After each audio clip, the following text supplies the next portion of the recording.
YS Jaganmohan Reddy గారికి over confidence బాగా పెరిగిపోయింది. ఈరోజు ప్రెస్ మీట్లో ఆయన మాట్లాడుతూ 3 ఏళ్లలో ఎట్లాగో చంద్రబాబు పోతాడు అంటే మరి అధికారం దిగిపోతాడని చెప్తున్నాడో, లేకపోతే వయసు అయిపోయింది కాబట్టి పైకి వెళ్తాడని చెప్తున్నాడో, కానీ మొత్తం మీద దాన్ని ఒక ఇన్ఫినిటీ బాక్స్గా పెట్టాడు. 3 ఏళ్లలో చంద్రబాబు ఎట్లాగో వెళ్ళిపోతాడు, ఈ ప్రజల సమస్యలు ఎట్లాగో ఆయన పట్టించుకోవట్లేదు కాబట్టి ప్రతి ఒక్కరూ నా దగ్గరకు వచ్చేసి సమస్యలు నాకు చెప్పుకుంటున్నారు కాబట్టి 3 ఏళ్లలో మన ప్రభుత్వం ఎట్లాగో వచ్చింది, మన ప్రభుత్వం వచ్చాక అందరికీ న్యాయం చేస్తామని చెప్పాడు. ఇదే మాట జగన్మోహన్ రెడ్డి 2019 ముందు చెప్పాడు.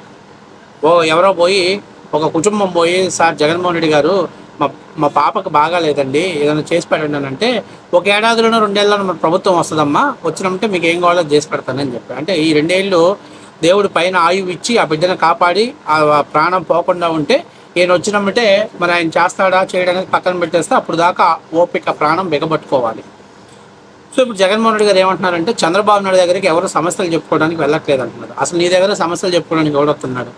నువ్వే సమస్యలను క్రియేట్ చేసి వాటిని నీ సమస్యలుగా ప్రజల సమస్యలుగా చెప్పాలని ప్రయత్నం చేస్తున్నావు. ఒక ఉదాహరణ చెప్తా. ఈ మధ్య నువ్వు చేసావు, మిర్చి రైతులకు గిట్టుబాటు ధర లేదని గుంటూరు మిర్చి ఆడికి వెళ్ళావు. ఇప్పుడు రైతులు సమస్యలు ఉంటే నీ దగ్గరకు వచ్చేవాళ్ళే కదా, మరి రైతుల దగ్గర నువ్వెందుకు వెళ్ళి ఏం చేసావు? పోతా మీ కార్యకర్తలు, మీ నాయకులు దారి ఖర్చులకు అని చెప్పేసి అక్కడ రైతులు ఆరుగాలం పండించినటువంటి మిర్చి టిక్కీల్ని ఎత్తుకొని పోయారు. అంటే యథా నాయక తథా కార్యకర్త. మా జగన్మోహన్ రెడ్డి గారు ముఖ్యమంత్రి అయినప్పుడు సంపద దోసేస్తాడు కాబట్టి ఇప్పుడు మేము దోచుకోవటంలో తప్పులేదని చెప్పేసి ఇప్పుడు దోచేశారు, అయిపోయింది. తర్వాత మొన్న ఏదో ఇక్కడ ప్రకాశం జిల్లాలో పొగాకు రైతులకు జూన్ జూలైలోకి వచ్చాక పొగాకంతా అమ్ముకునే లాస్ట్ మినిట్లో ఉన్నటువంటి A3 గ్రేడ్ ఉన్నటువంటి పొగాకు గిట్టుబాటు ధర లేదని మొత్తం మీ కార్యకర్తలందరినీ అక్కడ పంపించి ఏం చేసావు? పోతా ఏం చేసావు? అక్కడ మహిళలు ఏదో నీకు వ్యతిరేకంగా నిరసన తెలిపితే ఆ మహిళల మీద రాళ్ళు చేయించావు. సరే అదేదో జరిగిపోయిందని అనుకుని లోపలికి వెళ్ళామంటే వేలం కేంద్రాల్లోకి వెళ్ళి వందలాది మంది చేత బెయిల్ చెక్కులు దొక్కిస్తే అక్కడ ఉన్నటువంటి వేలం కేంద్ర అధికారులు చెక్కులన్నీ కూడా ఊడిపోయాయి కాబట్టి పనికిరావు, మళ్ళీ రైతులు ఇంటికి వెళ్ళి వాటిని కట్టుకొని రావాలని చెప్తే రైతులు బూతులు తిట్టారు, అమ్మ నా బూతులు తిట్టుకున్నారు. మనకు మంచి చేయడానికి వచ్చాడా, మనం నాశనం చేయడానికి వచ్చాడా అని చెప్పి అయిపోయింది. ఇక నిన్న బంగారుపాలెం పోయావు. ఎప్పుడు పోయావు?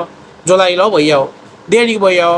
వెనకట మామిడికి సరైన గిట్టుబాటు ధర లేదు, కర్ణాటక ప్రభుత్వం అని 16 రూపాయలు ఇస్తున్నారని చెప్పి పోయావు. అక్కడ కర్ణాటక ప్రభుత్వం సిద్ధరామయ్య ఆంధ్రప్రదేశ్ ప్రభుత్వానికి లేఖ రాశాడు. ఏమని రాశాడు? అయ్యా మీరు మీ దగ్గరికి మా కర్ణాటక రైతులు మామిడికాయలు అమ్ముకోవడానికి వస్తున్నారు, దయచేసి ఆంక్షలు పెట్టకుండా మా వాళ్ళను కూడా పర్చేజ్ చేయండి సార్ మీరు అని చెప్పేసి ఒక లేఖ రాశాడు. సరే, ఆంధ్రప్రదేశ్లో 12 రూపాయలకి ఇచ్చారు. అది కూడా ఎంత పంట ఉంటే అంత పంట కొనడానికి రాష్ట్ర ప్రభుత్వం సంసిద్ధమైంది. సరే, ఈ సంవత్సరం చిత్తూరు జిల్లాలో బాగా వర్షాలు పడి మామిడి దిగుబడి గణనీయంగా వచ్చింది. మామూలుగా చిత్తూరులో 3,50,000 మెట్రిక్ టన్నులు రావాల్సినటువంటి మామిడి దిగుబడి దాదాపుగా 8 లక్షల మెట్రిక్ టన్నుల మామిడి దిగుబడి వచ్చింది. సో అందువల్ల రేటు కొంచెం పతనమైన మాట వాస్తవమే. ఎప్పుడుకి వచ్చావు? పంట అయిపోయి లాస్ట్లో ఉన్నటువంటి పంటని రైతులు చివరి పంట ఏదైనా తక్కువ రేటుకి అమ్మితే ఆ టైంలో నువ్వు వచ్చేసి హంగామా చేసిపోయావు. ఒక 6 ట్రాక్టర్ల మామిడికాయలు తెచ్చి రోడ్డు మీద పోసి రప్ప తొక్కించుకుంటూ వెళ్ళిపోయావు. ఇప్పుడు రైతుల సమస్యల దగ్గర చెప్పుకుంటుంటే నువ్వు ఈ రకంగా రైతుల దగ్గరికి వెళ్ళి పొలోమని ఏడవాల్సిన పని ఎందుకు? ఏదో ఒక వంక చెప్పి యాత్రలు చేయాల్సిన కర్మ ఎందుకు? అంతకుముందేమో గంజాయి దాగి రౌడీజం చేసేటువంటి వాళ్ళని తెనాలి బ్యాచ్లో గాంజా బ్యాచ్ని పరామర్శించడానికి వెళ్ళావు. ఆ తర్వాత బెట్టింగ్లు కాసి డబ్బులు తిరిగి చెల్లించలేక ఆత్మహత్య చేసుకున్నటువంటి ఆయన విగ్రహానికి ఓపెనింగ్ చేయడానికి పోయి నీ కార్ల కింద ఒక పేషెంట్ హార్ట్ స్పాట్లో చనిపోయేటట్టు చేసేసావు. ఇవన్నీ నువ్వు కల్పించుకున్నటువంటి కారణాలే. ఎక్కడా కూడా జగన్మోహన్ రెడ్డి గారు బయటకు వచ్చి మా సమస్యలు వినాలనేటువంటి సమస్య ఎక్కడా లేదు. ఇవన్నీ కూడా నువ్వు కల్పించుకున్నటువంటివే. అలా కాకుండా నువ్వే క్రియేట్ చేసినటువంటి సమస్య ఏదైతే ఖరీదు రైతులకి నువ్వే అక్కడ ఇండోసాయిల్ అనేటువంటి ఒక ప్యానల్ సంస్థ పెట్టబోతుంది, 1,00,000 కోట్లు పెట్టుబడి పెడుతుందని అది నువ్వే కల్పించుకున్నావు. అక్కడ పోతే జనాలు నిన్నంతారని భయపడిపోయి వాళ్ళనే నీ ఇంటికి పిలిపించుకొని రిప్రజెంటేటివ్ తీసుకున్నావు. ఇప్పుడు మీడియా ముందుకు వచ్చి ఏం మాట్లాడుతున్నాడు? జనాలు చంద్రబాబు నాయుడు గారు ప్రజల సమస్యలు పట్టించుకోవట్లేదు, అందుకే ప్రజలంతా నా దగ్గరకు వచ్చి నాకు మొరబెట్టుకుంటున్నారు, 3 ఏళ్ల తర్వాత నేను మళ్ళీ ప్రభుత్వం వస్తుంది, అప్పుడు మీ అందరికీ కూడా న్యాయం చేస్తానని చెప్పారంట. అంటే 3 ఏళ్ల తర్వాతే చేస్తావు కానీ ఇప్పుడైతే ఏం చేయవు. నీ దగ్గరకు వచ్చిన రైతులకు కానీ ఎవరికి ఏం చేయవు. ఈ మధ్య జగన్మోహన్ రెడ్డి గారు ఏటారం దగ్గర గుంటూరు దాటిన తర్వాత అక్కడ ఒక చిన్న పాపను తీసుకొని వచ్చారంట.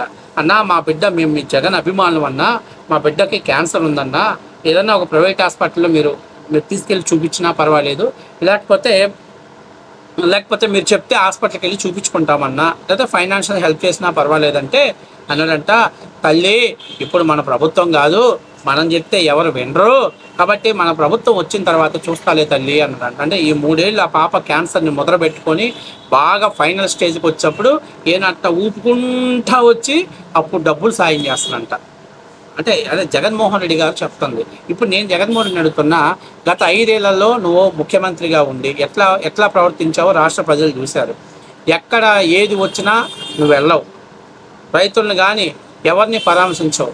నీ తాడేపల్లి కొంపకి కిలోమీటర్ దూరంలో ఉండి అమరావతి రైతులు ఉద్యమం చేస్తుంటే ఆ ఉద్యమాన్ని మద్దతు తెలపడమో లేకపోతే ఆ రైతులతో మాట్లాడటమో చేయకుండా ఆ ఉద్యమాన్ని అణచడానికి పోలీసులను విసిగొలిపావు. ఇంట్లో కూర్చొని తాడేపల్లిలో పబ్జీ ఆడుకుంటూ ఉంటావు. ఎక్కడికన్నా పోతే బారికేడ్లు వేస్తావు, అలాగే రోడ్లకి అడ్డంగా ఉన్నటువంటి చెట్లను కొట్టేస్తావు, అలాగే పరదాలు వేపిస్తావు. ఎవరికి కలవకుండా అక్కడ కనపడి చిక్కటి చిరునవ్వుతోటి ఆడ నేను బటన్ నొక్కా, మీ అందరికి డబ్బులు పడతాయి చూసుకోపోమని చెప్పావు. చివరికి మీ సొంత కడప జిల్లాలోనే అన్నమయ్య డ్యామ్ కొట్టకపోయి వందలాది మంది నిరాశలయ్యి దాదాపుగా 16 మందో ఎంతోమంది చనిపోతే 16-22 మంది ఎంతోమంది చనిపోతే కనీసం వాళ్ళని పరామర్శించిన. నెల్లూరు జిల్లాలో వరదలు వచ్చి అతలాకుతలమైతే నువ్వు అక్కడ బ్రహ్మాండమైన స్టేజీ కట్టుకొని ఒక రైతులందరినీ అక్కడ పిలిపించుకొని ఓదార్చుకున్నావు. ఈయన ఇప్పుడు మాట్లాడుతున్నాడు, ప్రజలు చంద్రబాబు నాయుడు పట్టించుకోవట్లేదు ప్రజల సమస్యలు. ప్రజలు చంద్రబాబు నాయుడు గారు ప్రజల సమస్యలు పట్టించుకుంటున్నాడు కాబట్టి నీ దగ్గరికి ఎవరికి రాక నువ్వు సమస్యలను క్రియేట్ చేసుకుని వెళ్తున్నావు. నువ్వు ఏదో ఒకటి, అసలు ఎవరైనా గంజాయి తాగి శైర విహారం చేసిన వాళ్ళని పరామర్శిస్తారా? రౌడీ షీట్ ఉన్న వాళ్ళ మీద ఎవరైనా ఓదార్స్తారా? తర్వాత బెట్టింగులు కాసి ఆత్మహత్య చేసుకున్న వాళ్ళని ఎవరైనా వాళ్ళ విగ్రహాన్ని ఓపెన్ చేయడానికి పోతారా? ఇవన్నీ ఎందుకు?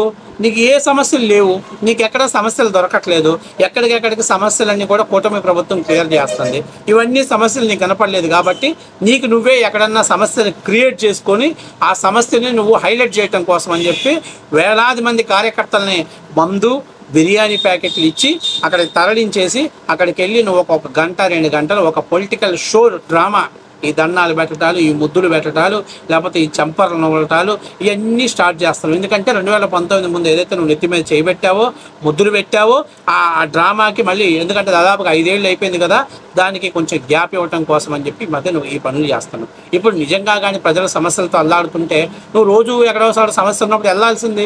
ఒక రోజు చేస్తావు, ఒక గంట చేస్తావు, మళ్ళీ సాయంత్రానికి అయ్యేసరికి చెలో బెంగళూరు ఎలంకా ప్యాలెస్కి వెళ్ళిపోతావు. ఏంటి మరి నాకు అర్థం కావట్లా. నువ్వు రైతులు ప్రజలు ఇన్ని సమస్యలు ఇన్ని ఇబ్బందుల్లో ఉంటే నువ్వు ఆ బెంగళూరు ఎలంకా ప్యాలెస్లో స్వేద తీర్చడానికి కారణం ఏంటి జగన్మోహన్ రెడ్డి గారు? ఆ ప్రజల సమస్యలు ఉన్నాయి నువ్వు అనుకుంటే ఇక్కడే ఉండొచ్చు కదా, ఈ తాడేపల్లి కొంపలోనే ఉండి ప్రజల సమస్యల మీద రోజుకొక ఊరు వెళ్ళి పోరాడొచ్చు కదా. కాబట్టి ఇవన్నీ కూడా అబద్ధాలు, ఇవన్నీ అబద్ధాలు. గత 5 ఏళ్ళు నువ్వేదైతే చేసావో అది ఈరోజు నీ నోటితో చెప్పావు. ప్రజలకు సమస్యలు లేవు, సమస్యలకు ఉన్న సమస్యలల్లా నువ్వే క్రియేట్ చేస్తున్నావు, వాటిని ద్వారా నువ్వు రాజకీయ లబ్ధి పొందాలని చూస్తున్నావు అనేది 100% నిజం. సరే, ప్రాణం పోకడాన్ని ఎవరు చూస్తారు? చంద్రబాబు నాయుడు గారు కానీ లేకపోతే కూటమి ప్రభుత్వం కానీ ప్రజలు దించాలనుకుంటే నువ్వు అడ్డం పెట్టినా ఆగదు. నీ దగ్గరకు వచ్చేవాడు సమస్యలు చెప్పుకునేవాడు లేడు, చెప్పినా నువ్వు సాల్వ్ చేసే పరిస్థితిలో లేవు. నువ్వు ₹1 డబ్బులు ఇవ్వాలంటే నీ ప్రాణం గిలగిల్లాడిద్ది. ప్రభుత్వ సొమ్ము అయితే అప్పనంగా దానం చేసి ఫోటోలలో ఫ్రేముల్లో ఎక్కడానికి ప్రయత్నం చేస్తావు. దానికి కూడా నువ్వు ₹1 దానం చేస్తే ₹10 పబ్లిసిటీ ఖర్చు పెడతాను. ఇది గత 5 ఏళ్ళలో నువ్వు చేసినటువంటి పని. కాబట్టి నేను చెప్పేది ఏంటంటే ప్రజలు ఎవరు అసలు నేను దేకే పరిస్థితి లేదు. ఎందుకంటే గత 5 ఏళ్ళు నువ్వేం పీకావో ప్రజలు విన్నారు. కాబట్టి నీకు నువ్వే సమస్యల్ని క్రియేట్ చేసుకుని వాళ్ళ దగ్గరికి ఓదార్చాలని చెప్పి చూస్తుంది.